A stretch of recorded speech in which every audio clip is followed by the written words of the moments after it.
What's up guys, Nia Shalise here. Welcome back to my channel, or welcome if you're new. I'm really excited to share today's video with you guys. It is the first sustainable fashion chat of a series, future topics to be determined.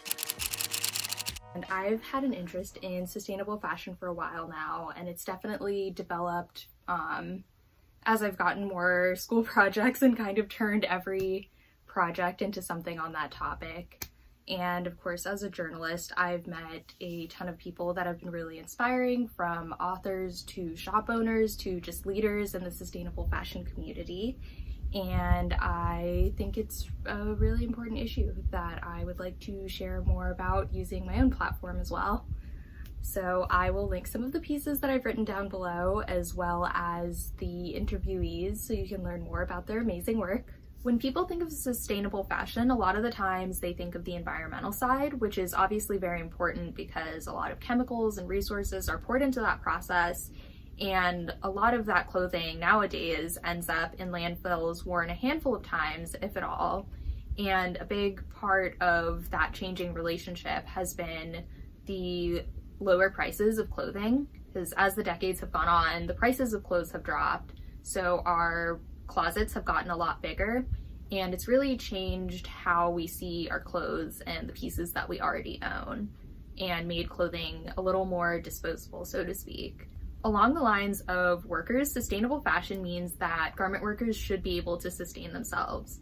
There are an estimated 40 million garment workers around the world, 85% of whom are women, and as a group, they are among the lowest paid workers in the world.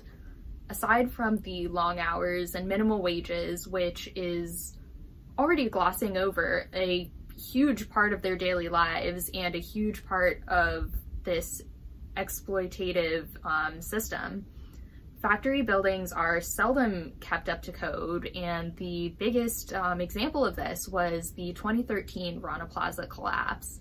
And many of you may remember that. Over 1,100 people died and over 2,000 were injured. And that was kind of the catalyst moment for people waking up and realizing, hey, who is making our clothes? What kind of conditions are they working in? And there were big brands that had workers and were using the workers that worked in this building. So that was kind of a big moment for the sustainable fashion movement. The True Cost is a great documentary about that other side of fashion, and it kind of explores the harmful effects on the environment and interviewed different people along the stages of creating this clothing. Elizabeth Klein is also a great person to know if you would like to know more about sustainable fashion. She's a New York-based author, journalist, expert on consumer culture, and she wrote a book called Overdressed, which documented her journey as a former fast fashion enthusiast in learning about that other side of the industry, which was really awesome. She also has another book out now called The Conscious Closet, which can be applied more on an individual level to how you organize your own clothing, and she's written a number of other articles, so I would definitely recommend checking her out. I also had an opportunity to interview her a couple semesters ago, and that was really awesome. So yeah, check her out down below. As with many industries, the garment workers need our support now more than ever. With the coronavirus affecting retailers across the world, over $3 billion worth of orders have been suspended or canceled. And these garment workers rely on their income from the apparel orders in order to sustain themselves. So the hashtag #PayUp petition is basically demanding that brands, and it names 14 specifically, including ASOS, American Eagle, Walmart, Primark, and the likes of those, pay for the orders that they've already put in, which makes more than sense to me, especially since they've been profiting off of the hard labor of these workers for so long, and this is a very critical time. So I definitely recommend signing that, and be sure to call these brands out and make sure that they #PayUp. Fashion Revolution is the biggest fashion activism movement. They're dedicated to asking brands #who made my clothes in the name of brand transparency and accountability. Basically, what that means is that companies should be sharing and being more transparent about their supply chain and what factories they're using and how much workers are being paid and what resources go into clothing, holding themselves accountable basically for the resources that they're using and the people that they're using as part of the process, and making sure that they are treated fairly. This upcoming week from April 20th to 26th is Fashion Revolution Week 2020, and it's an annual week, of course, that is held on the anniversary of the Rana Plaza collapse, and brands and chapters come together to hold to basically campaign for systemic change, and it's often through panels and workshops and other kinds of events.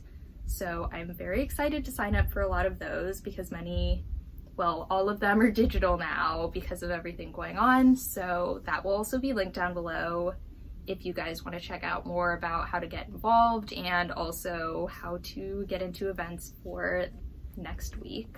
When it comes to what's in your closet, it's really easy to change how you fill it and what you get out of it. Capsule wardrobes, for example, have been increasingly popular, and they just help people get the most out of a limited number of garments. Approaching sustainable fashion and even living sustainably can seem really daunting, but it's all about incremental change and just understanding the value of not only your fashion, but just the things that you own and getting more out of them and changing your consumer habits accordingly. Over the next few weeks, I intend to spend a lot more time working on my own wardrobe, cleaning it out, getting the most out of the clothing that I already have, so stay tuned for a lot more content about that, as well as other sustainable fashion chats. And if you have any questions, if you want to leave them down below, I will be sure to check them out. Sustainable fashion is still an evolving topic, so there's still a ton of questions that people have, but I will do my best to answer them. As I mentioned before, there are going to be a ton of links down below to all the different people and organizations I mentioned. I want to highlight again Fashion Revolution 2020, as well as the Pay Up petition, and some of the links will also have information about how to get involved in the movement in general, between emailing brands and your representatives and just being active using the hashtags on social media, etc. So definitely check that out. I also want to encourage you to follow me on my social media. I am especially active on Instagram and Twitter, as I post about that sometimes there as well. So yeah, I hope you guys enjoyed this video. Thank you so much for watching, for those of you who made it to the end, and I will see you guys next time.